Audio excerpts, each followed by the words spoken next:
Hello दोस्तों, आप सभी का स्वागत है इसके टेक्निकल क्लासेस में। तो चलिए दोस्तों, एक नए नोटिफिकेशन के साथ आप लोगों के बीच उपस्थित है।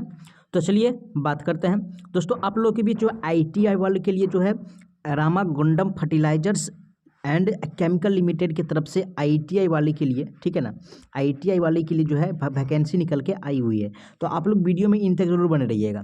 तो चलिए स्टार्ट करते हैं, क्या क्या प्रोसेस है, कितना सीट की संख्या है। तो सबसे पहले यानी कि यहाँ पे जो दिया हुआ है क्या है, अटेंडेंट ग्रेड 1 का, ठीक है, यानी कि मैकेनिकल का है। और मैकेनिकल में टोटल सीट की संख्या की अगर बात किया जाए दोस्तों तो 2 है, ठीक है। साथ ही साथ फिटर में अगर सीट की संख्या की बात किया जाए तो 10 है। डीजल मैकेनिक में सीट की संख्या की बात किया जाए तो 10 है।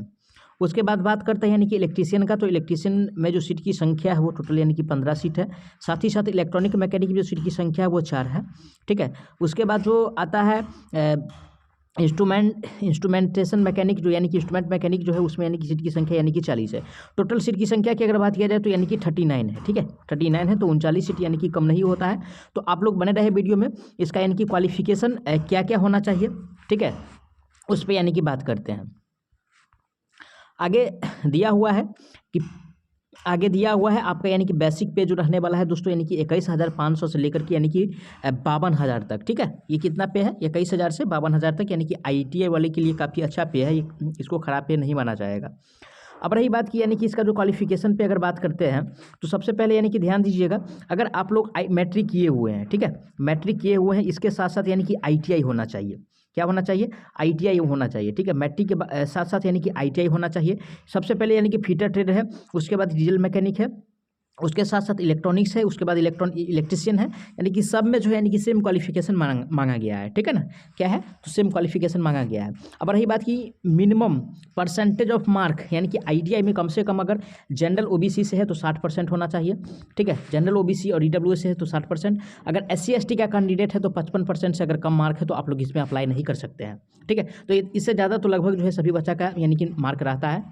तो चलिए अब देखते हैं कि एग्ज़ाम सेंटर और उसके बाद बात करेंगे दोस्तों, यानी कि परीक्षा जो लिया जाएगा वो उसमें यानी कि कौन सिलेबस क्या है परीक्षा की। ये ऑफिशियल वेबसाइट है और ऑफिशियल वेबसाइट का ये लिंक है, ठीक है, आप लोग को डिस्क्रिप्शन में दे देंगे ऑफिशियल वेबसाइट का लिंक। इस लिंक पे जा करके आप लोग डायरेक्ट यानी कि 24/1 से, ठीक है, कितना है 22/2 तक, ठीक है, 22/2 तक यानी कि अप्लाई कर सकते हैं। लगभग 1 महीना का टाइम है। अब बात करते हैं यानी कि एग्जाम का जो सिलेबस होगा क्या क्या रहने वाला है, ठीक है, यानी कि CBT एग्जाम होगा। और उस एग्जाम में दोस्तों यानी कि 150 नंबर का प्रश्न पूछा जाएगा। कितना? यानी कि 150 नंबर का यानी कि क्वेश्चन होगा। उसमें 100 नंबर जो होगा दोस्तों वो टेक्निकल होगा। क्या होगा? 100 नंबर टेक्निकल होगा। और 50 नंबर जो होगा दोस्तों, ठीक है, 50 नंबर जो होगा उसमें यानी कि इंग्लिश होगा, ठीक है। इंग्लिश के साथ साथ आप लोगों के बीच रीजनिंग होगा, ठीक है, और रीजनिंग के साथ साथ यानी कि मैथ होगा, ठीक है। उसको भी देखिए लेते हैं। चलिए देखिए, यहाँ पे दिया हुआ है कि 2 घंटा का एग्जाम होगा, ठीक है, यानी कि कितना 2 आवर का एग्जाम होगा, 120 मिनट का। 100 क्वेश्चन जो होगा वो what would the mixed course of the current qualifying examination, यानी कि आप लोग जिस ट्रेड से है, ठीक है, उससे यानी कि 100 प्रश्न आएगा। उसके बाद 50 प्रश्न जो बचता है दोस्तों वो जनरल इंग्लिश है, क्वान्टिटेटिव एप्टीट्यूड है, उसके बाद रीजनिंग है, उसके बाद जनरल नॉलेज है, ठीक है, जनरल नॉलेज और अवेयरनेस है। तो इससे यानी कि आपको 50 प्रश्न पूछा जाएगा। तो काफ़ी अच्छा सिलेबस भी है, क्योंकि 100% जो है टेक्निकल कम नहीं होता है।